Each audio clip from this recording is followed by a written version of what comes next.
এটাও ভাঙছে, এটাও ভাঙছে, এই ভাঙছে, এই ভাঙছে, ভাঙছে, দেখছেন না? দেখেন না এই জিনিস,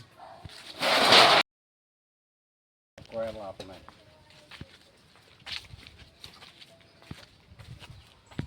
এই এতটুকু পর্যন্ত ওই জায়গাটাও ভাঙছে, দেখছেন না? যে জায়গাটা যেভাবে কাটছে, দেখছেন এই অবস্থা। এটা তো আনসার মতলবটাতে এইরকম নীতি, দেখছেন তো? কাকু কি তুই আপনার বাড়িতে কালকে? কালকে ঠিক রাত্রে 11:30টার সময় আমার এই যে প্রথমে গেট ভাঙছে, গেট ভাঙার পরে বাউন্ডারি যে বেড়াটি আসলে ভাঙছে, এরপরেও এই বেড়াটিও ভাঙছে। এই বেড়াটি ভাঙানো আমার ঘরের যে জানালার যে কাছে যে টিনের ইয়াটা, এটাও দাও দিয়া কোপাইছে।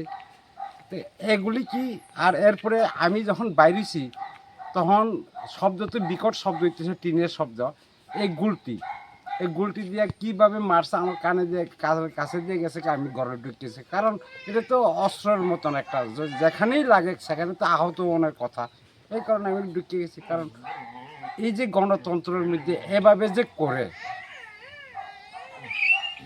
আনন্দ উল্লাস যেভাবেই করুক, এডিসিতে সরকার গঠন করুক, সেটা তো জনগণের স্বার্থেই তো করা হয়েছে ইলেকশন। কিন্তু ইলেকশনের মূল পথে আমরা তো নিরীহ মানুষ, আমরার উপরে অত্যাচার কেন? আপনারা রাজনৈতিক পরিচয় কি বিজেপি করেন আপনারা? না না, বিজেপি করি, সেটা তো রাজনীতি পলিটিক্যাল ব্যাপার। কারা করেছে? কে করছে এটা তো আর আমি শ্বশুরকে দেখি নাই। শ্বশুরকে যেহেতু দেখছি না, তখন তো কইতে পারতাম না কে করছে। তো আমি লুকে আর দেখছি, কারণ আমি গুলটি যখন খাইছি তখন আমি তো আগে এসে কে বা কাহারা আমি চিহ্নিত করানোর লাগে, কিন্তু আর পারছি না ঘরে ঢুকে। কতজন হইবে তারা অনুমানিক? অনেক আমার 6-7 জনই কোথায়। আপনার নাম কি? আমার নাম সুব্রত দেববর্মা। এই জায়গাটার নাম? পুষ্কর বাড়ি, আমতলি বিসি 2 নম্বর ওয়ার্ড। কি চাইতেছেন এখন আপনারা? আমি এটার লিগে সুস্থ বিচার চাইতেছি, যে এটার ক্ষতিপূরণ দেওয়া হোক। আমি আবেদন রাখতেছি মহারাজের কাছেও এবং রাজ্য সরকারের কাছেও, যে এটার জন্য ক্ষতিপূরণ দেওয়া হোক। আমি একদম নিরহ।